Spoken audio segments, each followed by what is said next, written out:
নমস্কার সবাইকে, বৃষ্টি ভেজা সকালে সুপ্রভাত জানিয়ে আমি আজকের ব্লগটা শুরু করছি। প্রথমেই গোপালের দর্শন করুন। আমাদের ছোট্ট গোপাল দিয়েই শুরু করলাম। এই যে সকালবেলা উঠে সকালের কাজকর্ম সেরে বাসন মেজে ঘর ঝাড় দিয়ে ঘর মুছে এই যে গা হাত পা ধুয়ে ফ্রেশ হয়ে চলে এসেছি। এই যে ফুল গাছ মানে ফুল তুলতে ঠাকুরের শয়ন খুলে এবার ঠাকুরের ফুল তোলার জন্য এসছি। এই যে আপনাদের একটু ফুলগুলোকে দেখিয়ে নিলাম, কারণ তুলে ফেললে তো সেইভাবে সুন্দর দেখা যাবে না। কত ফুল ফুটেছে, সবই আমাদের বাড়ির গাছের লাগানো ফুল গাছ। তারপরে এই যে গরম জল করে আমি সবসময় আটা ময়দা মাখার চেষ্টা করি, তাহলে একটু মানে ভালো হয় নাকি খুবই শুনেছি। তারপরে আমি আটা মেখে গোল্লা পাকিয়ে দিয়েছি। আমার বাবাই দেখুন এই যে রুটিগুলো বেলে দিচ্ছে, কারণ সকালবেলা না আমি সময়ে পেরে উঠি না।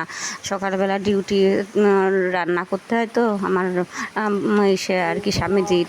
তারপরে দেখুন এই যে একটু চা বানিয়ে নিয়ে আমি আর আমার বাবাই খেয়ে নিয়ে তারপরে পাশে আর কি আমার হাজব্যান্ড এই যে মানে আমার স্বামীজি ঠাকুর পুজো দিচ্ছে। সকালের ঠাকুর পুজো আমি কোনোদিনও দিই না, ওই ছুটি থাকলে হয়তো মাঝে মধ্যে দিই। এই যে আমার হাজব্যান্ডই সকালবেলা আমি সব জোগাড় জানতে গুছিয়ে দিই, তারপরে ওই ঠাকুর পুজো দেয়। তারপরে আমার বাবা এই সকালবেলায় 7:30 নাগাদ ওর পড়া থাকে, প্রায় প্রতিদিনই থাকে। এই যে বেরিয়ে যাচ্ছে টাটা করতে করতে, একদম ভিডিও বানাতে দেয় না, ভীষণ রেগে যায়, মুখ ভেঙাতে টাটা করতে এই যে বেরিয়ে যাচ্ছে। সকালে টিউশনি করতে, ওকে তো এতদিন টিউশনি তেমনভাবে দেওয়া হয়নি, এই 9 থেকেই আমি ওকে চালু করলাম টিউশনিগুলো দেওয়ার। যাই হোক, তারপরে এই যে সকালের টিফিনের রান্নাবান্না সেরে নিলাম 7:30টার পরে, সেরে নিয়ে তারপরে মানে আমার স্বামীজির জন্য টিফিনে যে বক্স সব রেডি করেছি গুছিয়ে।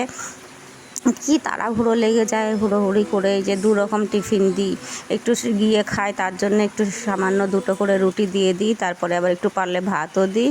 তারপরে আমি ওরা ডিউটিতে যাওয়ার পরে আমি যে চলে এসেছি স্নান করে, মানে ঠাকুরের জপ করতে। আমি সেরকমভাবে দিই না, পরে আবার ঠাকুরের একটু বাসন মেজে রাখতে হয়, ঠাকুর ঘর পরিষ্কার করে দিয়ে আমি আমার মতো করে ঠাকুরের নাম করে ঠাকুর পুজো দিই যতটা পারি আর কি। আমি ঠাকুর পুজো খুব একটা বেশি দিই না সকালে, আমার স্বামীজিই দিয়ে, প্রত্যেক দিনই আমার স্বামীজি দিয়ে যায়।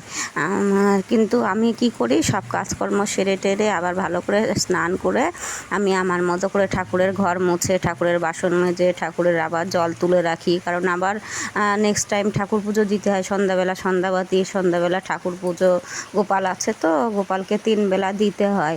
আগে 3 বেলায় দিতাম, এখন আর কি 2 বেলা দিচ্ছি। বলে লাভ নেই আপনাদেরকে অতিরিক্ত কথা আর কি, যে আমি 3 বেলা গোপালকে দিতে পারি। মানে গত বছর থেকেই বন্ধ করে দিয়েছি, 3 বার দিয়ে উঠতে পারছিলাম না। যখন হয়তো পরিস্থিতি আসবে পারবো, তখন দেখা যাবে যে আবার 3 বার দেবো। 3 বার মানে সকালবেলা সেইভাবে আমরা গোপালকে না দেওয়া পর্যন্ত আমরা কেউই খাই না, হয়তো চা বিস্কুট হালকা কিছু খেলাম, মানে বাড়িতে থাকলে। বাইরে গেলে সেটা আলাদা কথা, বাইরে টাইরে ঘুরতে গেলে বেড়াতে গেলে, কিন্তু বাড়িতে থাকলে আমরা যতটা পারি চেষ্টা করি গোপালের না খাওয়া পর্যন্ত। এই যে আমি ঠাকুরকে যে শিবের মাথায় জল ঢালছি, মানে ওং নমঃ শিবায় ওং নমঃ শিবায় ওং নমঃ শিবায় বলে যতটা পারি করার চেষ্টা করি। কি আর করব, পেরে উঠি না। এইদিকে সে বাচ্চাকে সামলানো, ছেলেকে, তারপর ওর বাবার ডিউটির সকালবেলাটায় চাপ আসে, যতটা পারি সকালবেলা করি, বাকিটা ওর বাবা দিয়ে যায়, আমি আর পরের কাজগুলো আগে পিছে করে নিয়ে এই যে দেখুন যতটা পারছি ততটা ঠাকুরের জন্য করছি। কি করব, আমার বাবাই বড় হয়েছে ঠিকই দেখতে, কিন্তু কি বলুন তো, ও ভীষণ দুষ্টু, পড়াশোনা করতে চায় না টাইমলি। ওর পিছনে সবসময় লেগে পড়ে থাকতে হয়। টিউশনি আছে, টিউশনির চাপও আছে, কিন্তু তবুও বাড়িতে পাশে না থাকলে কখনোই পড়তে চায় না। তারপরে দেখুন ওদেরকে নিয়ে একটু বই নিয়ে বসিয়েছি, আমার 2টো টিউশনির বাচ্চাও আছে, তার সঙ্গে আমার ছানাকেও নিয়ে নিয়েছি। বই পড়ার ফাঁকে ওদেরকে নিয়ে একটু আনন্দ মস্তি করলাম। যাই হোক, তারপরে আমি ওই দুপুরবেলায় আবার এটা সকালেই পড়িয়ে নিয়েছি, কারণ ওরা বৃষ্টির জন্য স্কুলে যেতে পারেনি। আমাকে ফোন করেছে যে ম্যাম সকালবেলা পড়তে আসবো, ওই জন্যই ওদেরকে নিয়ে আমি সকালবেলাটাই পড়িয়ে নিয়ে তারপরে আবার দুপুরে একটু কাজ ছিল আমাদের এইখানেই বাজারে, সেইটা আমি বাবাইয়ের সঙ্গে গিয়ে সেই কাজটা ওই দুপুর তখন 1-1:30 নাগাদ গেছি। গিয়ে এই যে আমাদের বাড়ির কাছে স্টেডিয়ামের মার্কেট আছে, সেই মার্কেটে গেলাম, গিয়ে একটু কাজটা সেরে দিয়ে তারপরে আমার বাবাইকে নিয়ে যে স্টেডিয়ামে একটু ঘোরাঘুরি করলাম ওকে নিয়ে।